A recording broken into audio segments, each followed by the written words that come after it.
Well, well, well. It definitely looks official now. Green Lantern at Six Flags Magic Mountain is no more. Today I'm going to look back at the short-lived tenure and share my thoughts of the worst roller coaster ever built.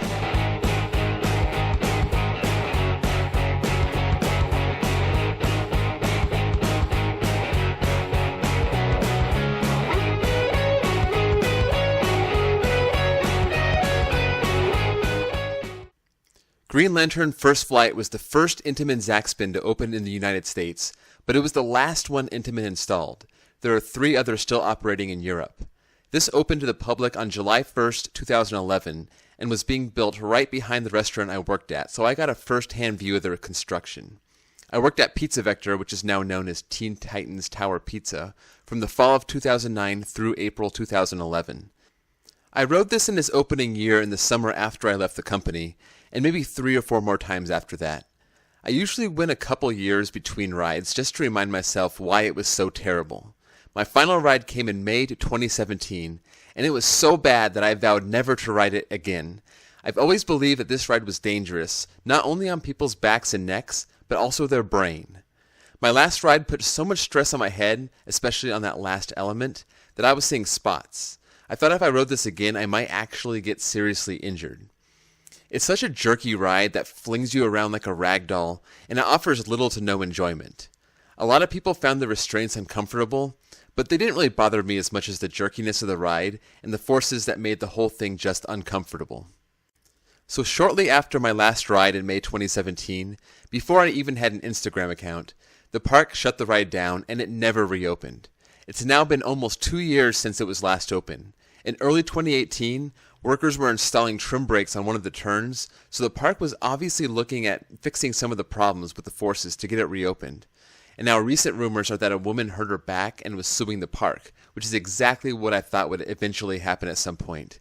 I think the park is lucky that it wasn't an aneurysm that caused a death.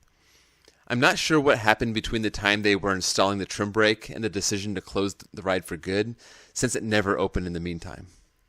Screamscape released an article on March 23, 2019, stating that Sue Carpenter, who's the head of communications for the park, said the ride would be removed to make room for future development. To confirm this rumor, I went on the park's app to see if Green Lantern was still listed, as I always check into this ride to get my membership points, and sure enough, as of today, it's gone. So this finally really actually is happening.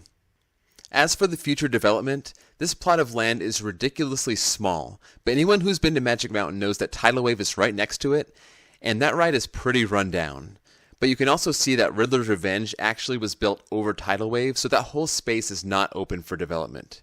But with both of those rides gone, that diagonal plot of land is big enough to put some kind of Raptor-style ride, or if they wanted to angle an SNS free spin diagonally, it could fit in this area also. This building right here is part of the park's back area, and it serves as the games warehouse where they keep all the prizes.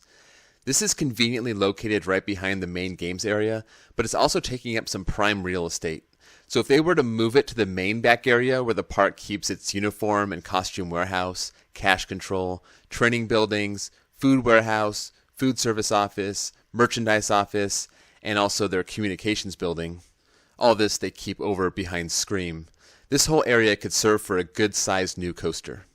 The other alternative would be to use this plot of land as the station for a major new ride, like a Giga or a Mock Rides Hypercoaster, and then use the perimeter of the park along Riddler, the go-karts, and Apocalypse as the site of the track. And they would just need a skinny little space to do it. This is unlikely, but it's not impossible. Another possibility is they might just use that plot of land for more flat rides. Of all my 383 credits, Green Lantern was the worst. Dead last. Since I swore off riding it ever again, I'm not sad to see it go, and I think it's telling that this was the last Zaxpin Intamin installed, and that was 8 years ago. So good riddance, Green Lantern. Don't let the door hit you on the way out. Bye, Felicia. Y'all stanch.